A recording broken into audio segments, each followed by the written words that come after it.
Don't forget to like, follow, subscribe, and turn on notifications so that you will receive alerts when there are new episodes. Go get it. I've been grinding for so long, I wake up and chase my goals. I go out and I go get it. How to code, that's all I know. I don't succeed, then I don't breathe. Success, what does it mean? If I conquer all my goals, then I'm living out my dream. Dig deep, go out and get it. Success Chronicles, compete until it's finished. Success Chronicles, go take care of your business. Success Chronicles, it's deeper than just winning. Success Chronicles. Hey, what's up, everybody? This is Chip Baker coming to you with another episode of the Success Chronicles. Truly excited to have this lady on with us today, Miss Jana Lee. Oh, we're excited. That's the alarm to say we're excited to have Miss Jana Lee on with us today. An amazing lady, doing some great work in education, data, background. And so I'm truly grateful to have her on and highlight her journey. So first, Miss Jana Lee, thank you so much for taking the time to interview with the Success Chronicles. Truly appreciate you being on. Oh, the pleasure is all mine. And to quote you, let's go. Let's go. Hey, I should have warned them. I should have warned them that we're gonna have a good time. We should have gave them a warning first, right? Oh, I love it. I love it. Well, let's dive in. I know off air we talked about your journey and your story and Yeah. some of the amazing things that you've been blessed to achieve and accomplish and give back based off of what you've been able to do. Yeah. But if you don't mind just sharing with the audience, a little bit about who you are and what it is you do. Sure. Well, to begin, like I said to you earlier, Chip, I'm a Jersey girl through and through. When I think about my sort of life story, I have the fondest memories about my parents who worked really, really hard to give my sister and I what we needed to be where we are today. And when I say, what we needed, I'm not talking about the sports and the music and the arts and all of those activities. I'm sort of more so talking about instilling in us the grind, the hard work, what it means to, commit to something and be respectful and earn it. My mom was a music teacher and my dad was a forester. I'm still trying to figure out what that is. But they worked really hard to make sure that my sister and I were doing what we needed to do to be academically successful and just a good person. I started playing soccer at 5 years old. I was the girl in the pigtails with those two big bows running around with all of the boys. I was on the boys team. And when I moved into high school, I shattered a couple of records that still stand. But, while all of this was happening and I'm getting scouted for college and being recruited, trying to handle being a teenager, trying to make good decisions, I remember my parents just continuing to be the grounding, supportive force when I was really sort of so unsure about everything else around me. And so fast forward a couple of years, now I'm a D1 soccer player at American University. And yet again, those big life lessons of tenacity, accountability, time management, sacrifice, teamwork. You get it. You said you played sports, you coached. Yep. Mm-hmm. Here these things are sort of like in my face again. And I had to master and sort of like really craft that without the immediate support of my parents. And I had to really learn how to be a good teammate and a damn starter on the field, And my roommate and I, oh my gosh, I remember it like it was yesterday. We would wake up at 4:30 in the morning, so angry at life in the dead of winter in Washington, D.C., and walk ourselves to that weight room and training room for spring training. Yeah. And, ultimately, it was all for being the best prepared that we could be for performance on the pitch. and there was a bond between us. It was like, okay, here we all are sort of going through the same thing. And so that bond reappeared when I became a teacher. And so years later, here I am, first year teacher, a special education teacher in the South Bronx of New York City. And I have to be accountable. And I'm not just having to be accountable for myself, but now, or for my teammates on the field, now I'm accountable for students.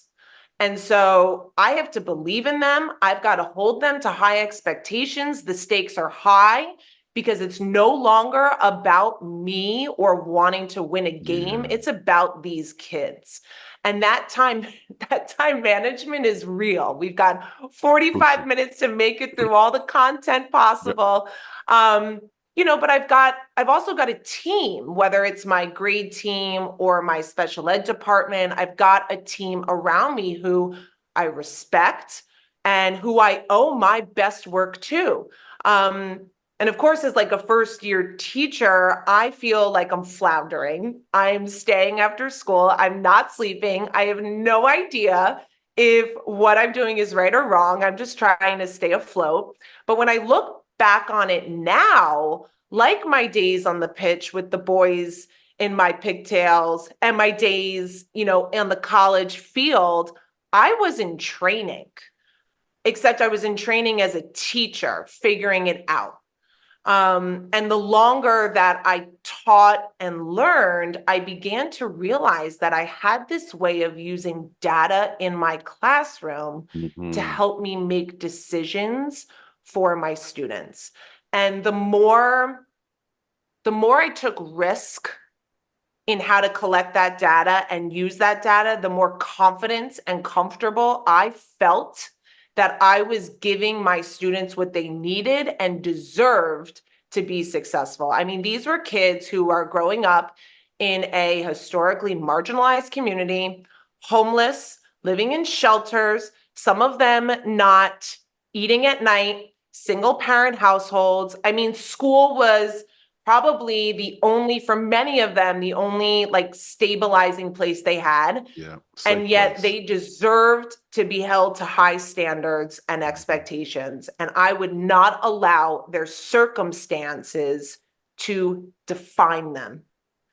And so collecting and understanding every single student in my class through data allowed me to give them what they deserved and what they needed. Yeah, and that brings me to where we are today, founder and executive director of Jana Consulting. Feel very passionate. I don't know if you can tell, but Oh my it is. gosh. Yes. Let's You get go. it. I know you know. Yeah. Yeah. There was something that you said in there and it gave me chills. Yeah. You said, I would not let their circumstances define them. Mm-hmm. And it's so true. Um, every kid deserves to have an educator that approaches it like that. Every kid deserves that. And so, what that does, well, let me go back. I know that because I had several of those in my life, and I know what it feels like, right? And then on the flip side of that, it's allowed me and given me the passion to do what I do because I know what it feels like on the other side of that. Mm-hmm. Yeah. They deserve it. And we do an injustice when we look at students who we think are struggling or have things going on at home. And there's a way to foster that understanding and create relationships with Oh, students so that they yes. know they're in a safe place Yep. and in a safe environment and they can trust you. Yeah. But that doesn't mean that you lessen the Rigor. expectations or Yep. the academic rigor, right? Hmm. Just because of Yep. that. If anything, they need that more. More. Yep. That's Um, so true. and they rely on you, they count on Yep. you Yep. to do it. Yep. That's it. I love that. Well, what are three things you've accomplished in your life that you're proud of? Oh, I love that question. So, three things I've accomplished in my life that I am proud of. I mean, my kids, number Hmm. one. They show me every day what it means to be a problem solver. I get to practice my patience. I get to, dote on them and love them and teach them how to be a good human and kind. And I really couldn't ask for more. So that's definitely something I'm proud of. The other thing is my faith in God. Um, I need I need to believe in something. I need to believe in something to guide me and let me know that I am heading in the right direction, that I'm doing the right things, that I'm in the right place in this world.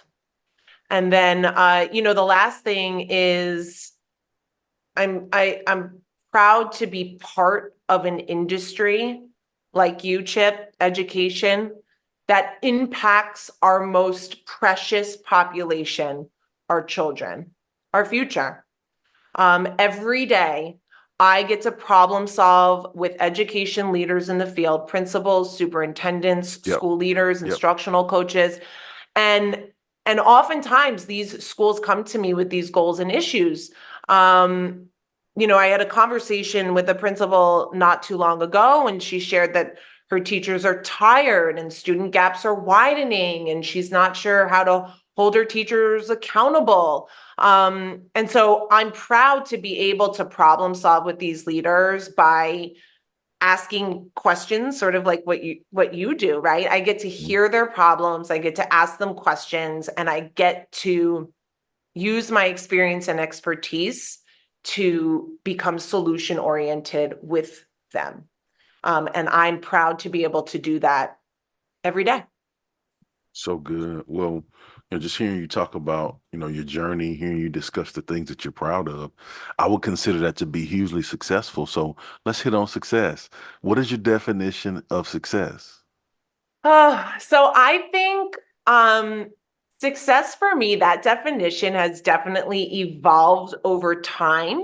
And the older I've gotten, I seem to set the bar higher and higher for myself.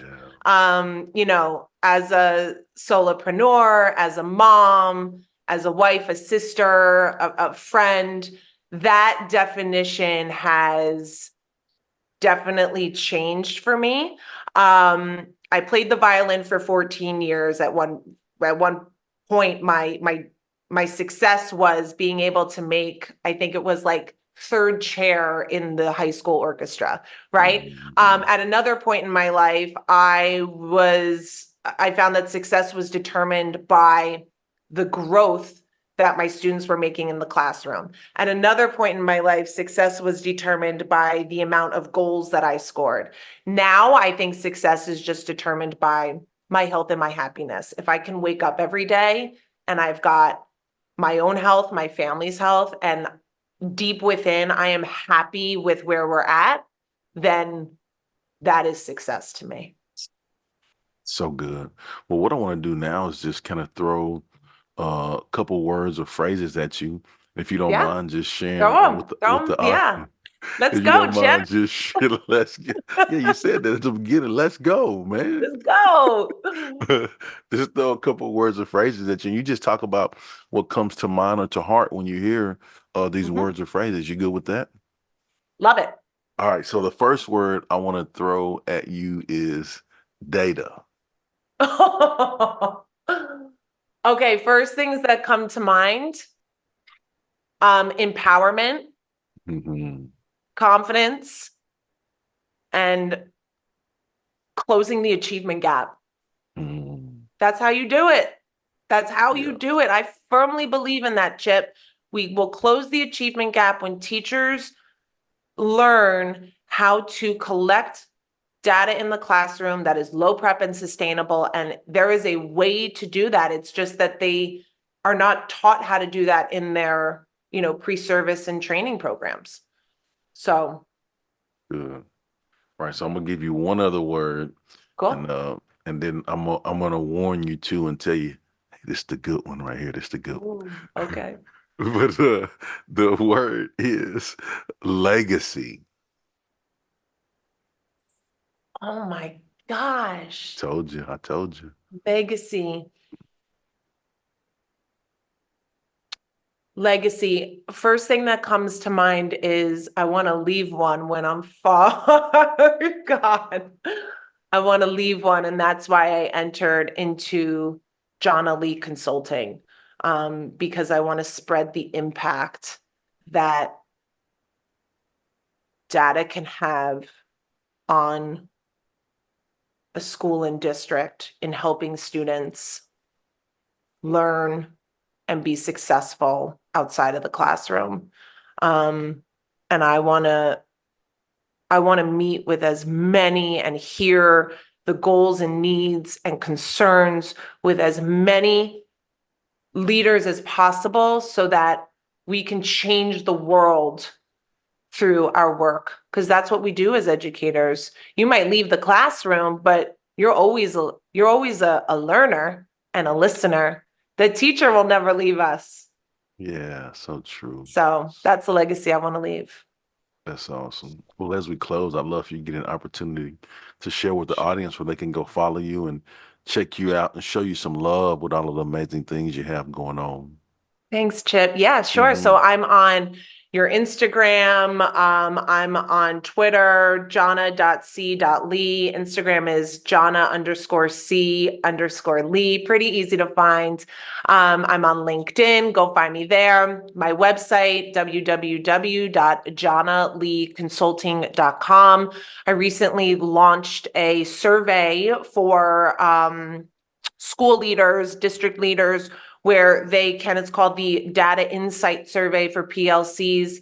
Throw that to your PLCs, find out where your PLCs are with their confidence in data before we go ahead and determine, next steps and how we can have and bolster those data-driven conversations. So you can find that freebie anywhere in my socials. Yeah, more about me all in those places. So That's awesome. Well, Jana, again, I just want to say thank you so much for taking the time to interview with the Success Chronicles. And thank you so much for all that you do and continuing to do. And I wish you continued success.